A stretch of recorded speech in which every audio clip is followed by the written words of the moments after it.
आप सभी दोस्तों का स्वागत है आपके YouTube channel study online channel में। अगर आपने अभी तक चैनल को सब्सक्राइब नहीं किया तो फटाफट चैनल को सब्सक्राइब करें, वीडियो को अधिक से अधिक लाइक और शेयर करें और लेटेस्ट नोटिफिकेशन के लिए बेल आइकन की को प्रेस कर दें ताकि सबसे पहले आपको नोटिफिकेशन प्राप्त हो सके। तो वीडियो को शुरू करते हैं। आज हम इस वीडियो के माध्यम से समय और घड़ी का भाग 3 कवर करेंगे, तो वीडियो में अंत तक बने रहिएगा दोस्तों। घड़ी के ऐसे क्वेश्चन करेंगे जैसे कि दर्पण प्रतिबिंब क्या होगा घड़ी का और जल प्रतिबिंब क्या होगा, और भी अन्य टाइप के क्वेश्चन करेंगे जो हमने 2 भागों में नहीं कंप्लीट किया है। तो ये दोस्तों आखिरी भाग होगा, वीडियो को अंत तक ज़रूर देखिएगा, बहुत ही महत्वपूर्ण वीडियो होने वाला है ये आपके लिए। तो चलिए सबसे पहले कुछ कॉन्सेप्ट को जानते हैं कि दर्पण प्रतिबिंब क्या होता है। तो देखिए दोस्तों, दर्पण प्रतिबिंब हमेशा जो होता है किसी भी अक्षर या अंक का, जो अक्षर अंक दाईं ओर बनते हैं उसका दर्पण प्रतिबिंब बायां हो जाता है, जो बाईं ओर बनते हैं उनका दायां हो जाता है। जैसे कि बात करते हैं हम इसकी बी की, तो बी जो है वास्तव में दाईं ओर बनता है, लेकिन जब इसको दर्पण में देखेंगे तो इस तरह का दिखेगा, यानी कि बाईं ओर। अब देखिए दोस्तों, हम घड़ी से समझ लेते हैं कि जैसे कोई घड़ी में मान लीजिए कि 9 बजा है, तो 9 बजे जो है मिनट की सुई कहाँ पे होगी, 12 पे होगी, और घंटे की सुई 9 पे होगी। अब देखिए दोस्तों, इसका हमें क्या बताना है, दर्पण प्रतिबिंब। एक ही कॉन्सेप्ट ध्यान रखना, दायां का बायां हो जाएगा और बायां का दायां हो जाएगा। अब देखिए दोस्तों, ये सुई जो है 9 पे है, तो ये कहाँ है, बाईं ओर है। अब ये हो जाएगी दाईं ओर, यानी कि इस तरफ, और इस तरफ हमारा 3 होता है।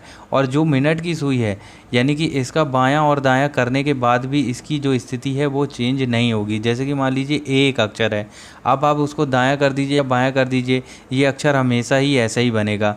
तो इसी प्रकार से ये भी सुई हमेशा ही यहीं रहेगी इसकी स्थिति, यानी कि आंसर क्या आएगा, 9 बजे का हमारा जो दर्पण प्रतिबिंब होगा उसका आंसर आएगा 3 बजे। अब देखिए दोस्तों, इसको करने के कई सारे कॉन्सेप्ट हैं। कई लोग 11/60 से घटाते हैं, कई लोग 23 से घटाते हैं, कई लोग 24 से घटाते हैं, कई लोग 12 से घटाते हैं। तो उनमें बड़ा कन्फ्यूजन होता है कि एक्यूरेट वैल्यू को हम 12 से घटाते हैं। अगर मान लीजिए 9:41 बोला, 9:22 बोला, तो उसका जल प्रतिबिंब उसका दर्पण प्रतिबिंब तो हम कैसे निकालेंगे। तो इसमें हम सीधा एक कॉन्सेप्ट बताएंगे, उसी से हम या उसी के माध्यम से पूरे प्रश्नों को हल कर देंगे। जैसे कि कोई भी क्वेश्चन पूछा हो तो हमें सीधा उसको 12 से ही घटाना है, बस इतना ध्यान रखना दोस्तों। तो हमने यहाँ पे 12 से 9 को घटा दिए, क्योंकि 9 का ही हमें क्या, दर्पण प्रतिबिंब निकालना है। तो अब देखिए दोस्तों, 9 से जब इसको घटाए तो हमारा कितना आ रहा, 3 आ रहा है। और हमने यहाँ पे भी देख लिया कि दर्पण प्रतिबिंब जो होता है वो बाएं का दायां और दायां का बायां हो जाता है। तो उम्मीद है दोस्तों आपको ये चीज़ समझ में आ गई होगी। अब देखिए जल प्रतिबिंब की बात करते हैं। तो देखिए जल प्रतिबिंब में क्या होता है, जैसे कि जल प्रतिबिंब जो होता है वो दोस्तों पूर्णतः काल्पनिक होता है। घटाते हम इसमें भी हैं, लेकिन हम इसमें किससे घटाएंगे, देखिए 5, 30 और 17, 90। अब देखिए क्या है ये 5, 30 और 17, 90, तो समझते हैं इसको। अगर देखिए घंटे का मान 5 से कम हो तो हम किससे घटाएंगे, 5 से घटाएंगे। यदि मिनट का मान 30 से कम होगा तो हम 30 से घटाएंगे, 5, 30 आपको समझ में आ गया होगा। अब उसी प्रकार से देखिए, अगर घंटे का मान 5 से ज़्यादा होगा, यानी कि 5 से अधिक होगा, तो उसको हम 17 से घटाएंगे। अगर मिनट का मान 30 से ज़्यादा होगा तो हम 90 से घटाएंगे। अब देखिए दोस्तों, इसको एग्जाम्पल से समझते हैं तो आपको क्लियर हो जाएगा। जैसे कि हम बोलते हैं कि 4:45, तो 4:45 का हमें निकालना है जल प्रतिबिंब। अब देखिए दोस्तों, जल प्रतिबिंब निकालना है, ना कि दर्पण निकालना है। अब दर्पण में हमने सीखा कि दर्पण प्रतिबिंब क्या होता है, बाएं का दायां हो जाता है और दाएं का बायां हो जाता है। अब जल प्रतिबिंब क्या होता है, सीधा उल्टा बन जाता है वो। जैसे कि ए अगर हम ऐसा बनाए हैं तो हम इसको जल में देखेंगे तो ऐसा बनेगा, उल्टा। उम्मीद है दोस्तों आप समझ गए होंगे इसको। अब देखिए दोस्तों, 4:45 है। अब देखिए हम अपनी ये 5, 30 और 17, 90 की ट्रिक को अप्लाई करते हैं यहाँ पे। तो देखिए 4 जो है वो किससे, 5 से कम है, तो हमें किससे घटाना है, 5 से घटाना है। बस देखते जाइए दोस्तों, 1-2 सेकंड में ही आप आंसर इसका निकाल देंगे। अब 45 जो है वो 30 से ज़्यादा है, तो यहाँ देखिए 30 से ज़्यादा होगा तो हमें किससे घटाना है, 90 से घटाना है। यानी कि 5, 90 से हम इस 4:45 को घटा देंगे और यही हमारा आंसर होगा। यानी कि 1:45 जो होगा वो 4:45 का क्या होगा, जल प्रतिबिंब। उम्मीद है दोस्तों आपको ये छोटी सी चीज़ समझ में आई होगी। अगर नहीं आई तो आपके घर में घड़ी होगी, घड़ी में भी आप इस टाइम को सेट करेंगे और इसको उल्टा करिएगा, क्योंकि जल प्रतिबिंब जो होता है वो उल्टा बनता है। उल्टा करके देखेंगे, आंसर आपका यही आने वाला है। उम्मीद है दोस्तों आपको ये चीज़ समझ में आ गई होगी। चलिए क्वेश्चनों की ओर चलते हैं, क्वेश्चन करते जाएंगे, उसमें भी हम समझते जाएंगे। कोई भी समस्या किसी भी प्रकार की होती है दोस्तों तो आप कमेंट बॉक्स में कमेंट के माध्यम से ज़रूर बताइएगा। चलिए क्वेश्चन देखते हैं। चलिए दोस्तों, सबसे पहला क्वेश्चन है 10:41 का जल प्रतिबिंब क्या होगा। ऑप्शन देखिए 7:51, 7:41, 7:49, 7:42। चलिए दोस्तों, इसको सॉल्व करते हैं। तो सबसे पहले कोई भी प्रश्न हो उसको आप ध्यान से पढ़िएगा। तो यहाँ देखिए क्या लिखा है, जल प्रतिबिंब। तो हमें पता होना चाहिए जल प्रतिबिंब जो होता है वो उल्टा बनता है, और दर्पण प्रतिबिंब क्या होता है, बाएं का दायां और दायां का बायां हो जाता है। तो हमने जल प्रतिबिंब के लिए एक छोटी सी चीज़ आपको समझाई थी कि 5, 30 और 17, 90। तो देखिए दोस्तों, इसको एक बार फिर से एक्सप्लेन करते हैं कि 5, 30 क्या होता है और 17, 90। तो जब भी घंटे का समय 5 से कम होगा तो हम 5 से घटाएंगे, और जब भी घंटे का समय 5 से अधिक होगा तो उसे 17 से घटाएंगे। उसी प्रकार से मिनट का समय जब भी 30 से कम होगा तो हमें 30 से घटाना है, और जब भी मिनट का समय 30 से अधिक होगा तो हमें 90 से घटाना है। बस दोस्तों, आप ये समझ गए तो समझिए इन प्रश्नों में आप खेल गए परीक्षा में। अभी हम बेसिक से समझ रहे हैं, इसलिए बहुत ही इत्मीनान से बताएंगे दोस्तों, ताकि आप सीख सकें इसको। और परीक्षा में आप जैसे ही आपने ये चीज़ सीख ली तो 2 सेकंड से भी कम समय लगेगा आपको आंसर बताने में। तो देखिए दोस्तों, हम देखते हैं हमें क्या दिया है क्वेश्चन 10:41। तो हमने यहाँ पे लिख लिया 10। अब देखते हैं कि 10 जो है वो 5 से ज़्यादा है, यानी कि हमें किससे घटाना है, इसको 17 से घटाना है। अब देखिए उसी प्रकार से हम देखते हैं 41। अब 41 जो है वो 30 से ज़्यादा है, यानी कि हमें इसको किससे घटाना है, 90 से घटाना है। बस दोस्तों, आपका आंसर आ जाएगा जैसे ही आपने इसको घटाया। यहाँ पे देखिए कितना आ रहा है, 9। यहाँ पे 8 में से 4 गया, कितना आया, 4। उसी प्रकार से 17 में से 10 जाएगा, कितना आएगा, 7। यानी कि आपका जो 10:41 का जल प्रतिबिंब बनेगा वो 7:49, यानी कि ऑप्शन नंबर सी आपका राइट होगा। उम्मीद है दोस्तों आप ये चीज़ समझ गए होंगे। अब देखिए दोस्तों, इसको घड़ी से भी कर सकते हैं। तो आइए घड़ी से समझते हैं। तो देखिए यहाँ हमने एक घड़ी देखी। अब देखिए दोस्तों, हम बनाते हैं क्या, 10:41 इसमें बजाते हैं।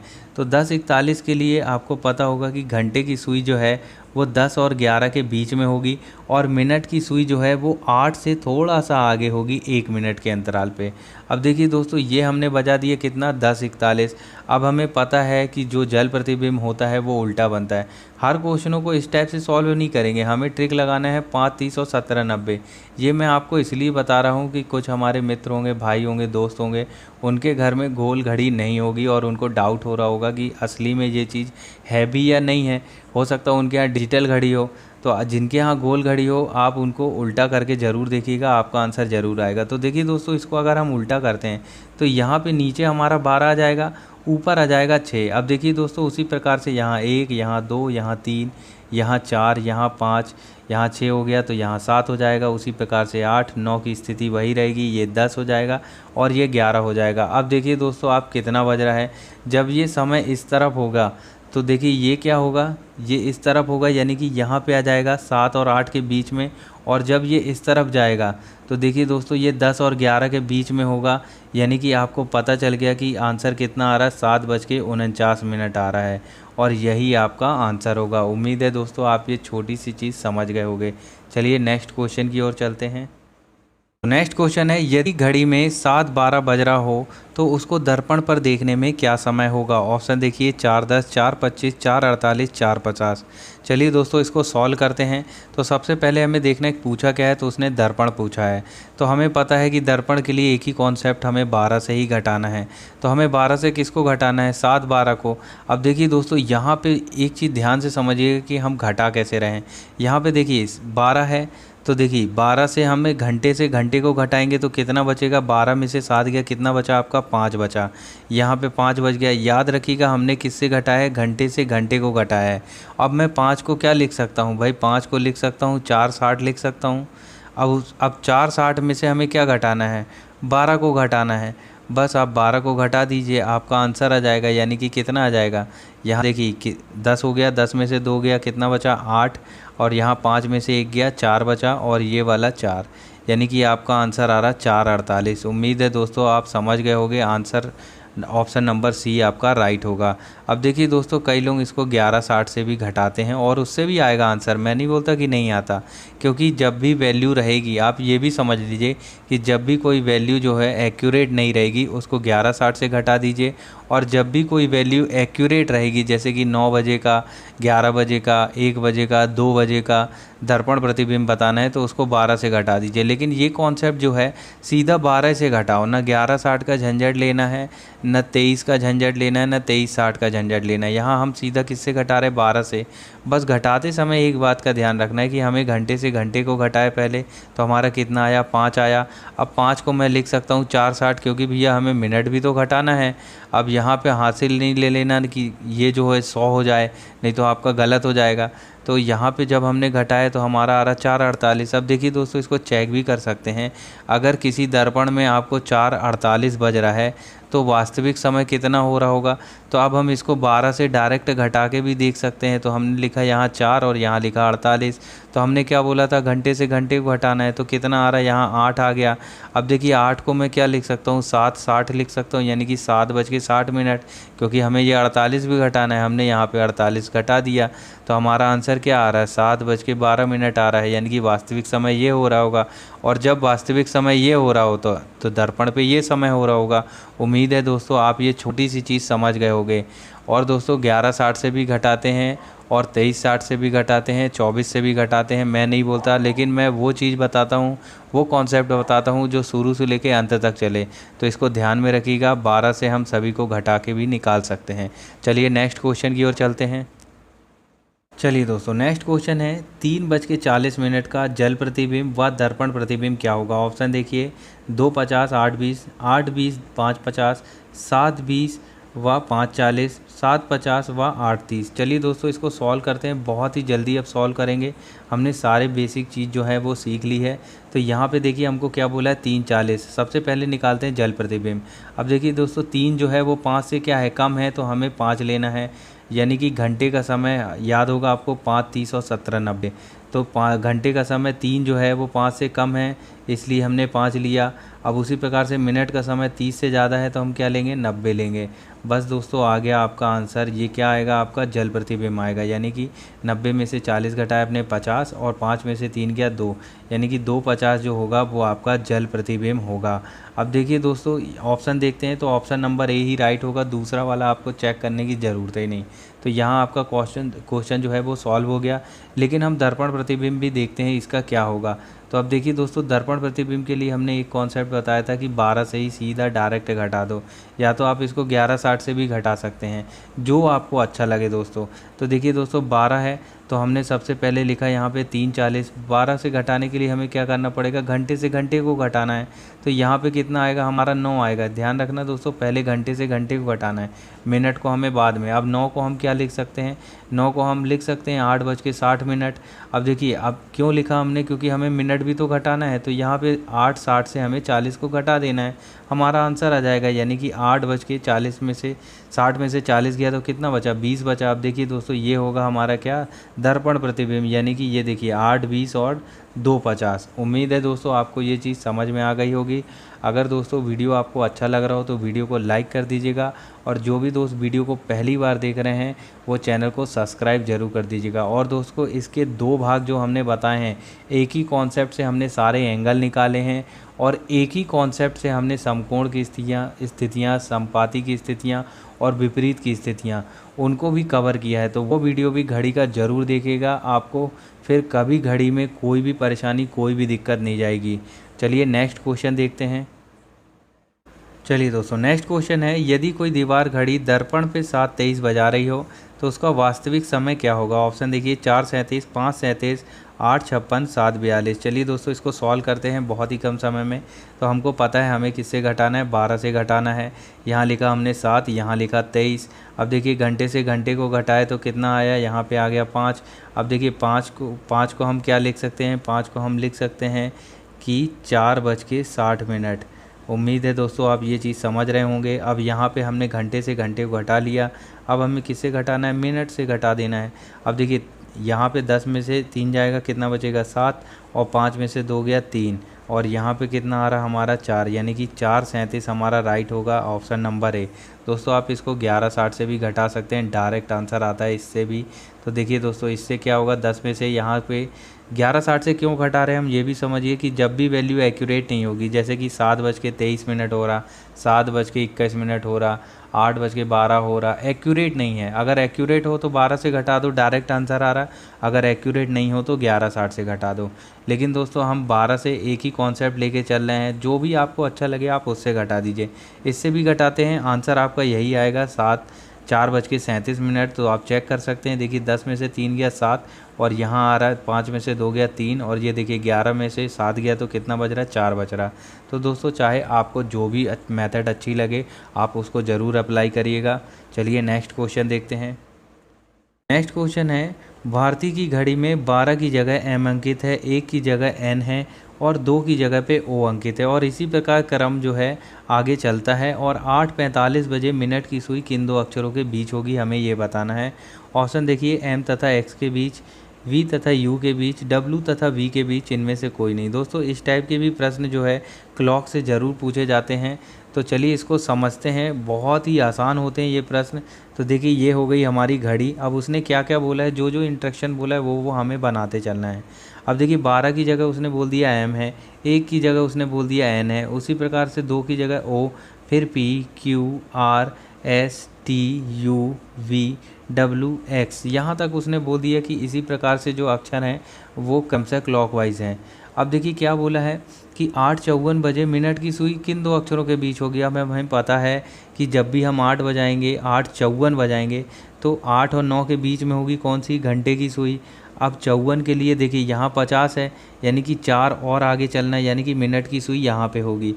अब देखिए ये जो मिनट की सुई है किन दो अक्षरों के बीच है, डब्लू और एक्स के बीच में। यहाँ ऑप्शन देखते हैं, यहाँ एम एक्स, वी और यू, और डब्लू और वी, यानी कि हमारा राइट आंसर होगा ऑप्शन नंबर डी। बिना सोचे मार देना है आपको, क्योंकि डब्लू और एक्स यहाँ पे ऑप्शन दिया ही नहीं है। चलिए दोस्तों नेक्स्ट क्वेश्चन की ओर चलते हैं। नेक्स्ट क्वेश्चन है, एक घड़ी 1 बजे एक बार, 2 बजे 2 बार, इसी में वह आगे भी बजती रहती है, तो वह 24 घंटे में कितनी बार बजेगी। ऑप्शन देखिए 156, 172, 175, 234। दोस्तों बहुत इजी क्वेश्चन है। इस टाइप के क्वेश्चन जो है क्लॉक के ज़रूर पूछे जाते हैं, और ये क्वेश्चन तो पूछा जा चुका है। चलिए इसको सॉल्व करते हैं। वो कहना क्या चाह रहा है कि अगर कोई घड़ी है उसमें 1 बजा तो घंटी 1 बार बजी, 2 बजा तो 2 बार बजी, उसी प्रकार से 3 बजा 3 बार बजी। ऐसे चलते चलते जो घड़ी में 12 घंटे का एक आवर्त होता है, उसमें जब 12 बजेगा तो 12 बार बजेगी, और शुरुआत 1 से हुई। तो हम देख रहे हैं ये जो है रेगुलर सीरीज है, यानी कि इनका हमें सम पता चल जाए, यानी कि 12 घंटे का योग पता चल जाए, तो हम उसका दुगना कर देंगे, 24 घंटे में दुगनी बार बजेगी। तो चलिए इसका सम निकालते हैं। तो देखिए दोस्तों इसका फॉर्मूला होता है n इंटू एन प्लस 1/2। अब देखिए दोस्तों n क्या होता है, नंबर ऑफ टर्म्स, यानी कि कितनी है, 12 है, या तो आप ऐसे भी समझ सकते हैं n जो है वो 12 है, लगातार सीरीज है, रेगुलर सीरीज है, तो हमने यहाँ पे लिख दिया 12। अब उसके बाद देखिए ये अंतिम नंबर और पहला नंबर, इनका योग कर दिया, और यही फार्मूला भी बन रहा है, यानी कि इनका योग करेंगे आप 13 हो जाएगा, और बटे में कितना है 2 है। जब इसको भाग देंगे तो ये 6 बार जाएगा, और 13 छिंग कितना होता है 78, यानी कि 12 घंटे में ये 78 बार बजी। तो 24 घंटे में कितनी बार बजेगी, यानी कि इसका दुगना बजेगी। फिर अगली 12 घंटे होंगे, 78 भी आप जोड़ सकते हो, या डायरेक्ट 2 से गुणा कर दो। तो 2 अट्ठे 16, हासिल आई 1, 2 सत्ते 14, 1 15, यानी कि 156 आपका राइट आंसर होगा ऑप्शन नंबर ए। उम्मीद है दोस्तों आप ये चीज़ समझ गए होंगे। अगर दोस्तों वीडियो अच्छा लग रहा हो तो वीडियो को लाइक ज़रूर कर दीजिएगा, और जो भी दोस्त वीडियो को पहली बार देख रहे हैं, चैनल पे पहली बार हैं, वो चैनल को सब्सक्राइब जरूर कर दीजिएगा। चलिए नेक्स्ट क्वेश्चन देखते हैं। चलिए दोस्तों आपके लिए एक छोटा सा चैलेंज, 1656 का दर्पण प्रतिबिंब क्या होगा। तो दोस्तों आप इसका आंसर जो है कमेंट बॉक्स में कमेंट करके बताइएगा। ये आपके लिए दोस्तों होमवर्क है कि आपने अभी तक क्या सीखा। एक चीज़ और दोस्तों इसमें ऐड कर लीजिएगा, इसका जल प्रतिबिंब भी ज़रूर बताइएगा। अब देखिए दोस्तों ये 16 है, यानी कि 456 का आपको बताना है, तो घबराना नहीं है दोस्तों। चलिए दोस्तों फ़िलहाल के लिए इतना ही। उम्मीद है दोस्तों आपको वीडियो अच्छा लगा होगा। अगर वीडियो अच्छा लगा तो वीडियो को लाइक और चैनल को सब्सक्राइब कर दीजिएगा, और नेक्स्ट नोटिफिकेशन के लिए बेल आइकन की को भी प्रेस कर दीजिएगा। चलिए मिलते हैं रीजनिंग के नेक्स्ट भाग में जल्दी ही। तब तक के लिए जय हिंद, जय भारत।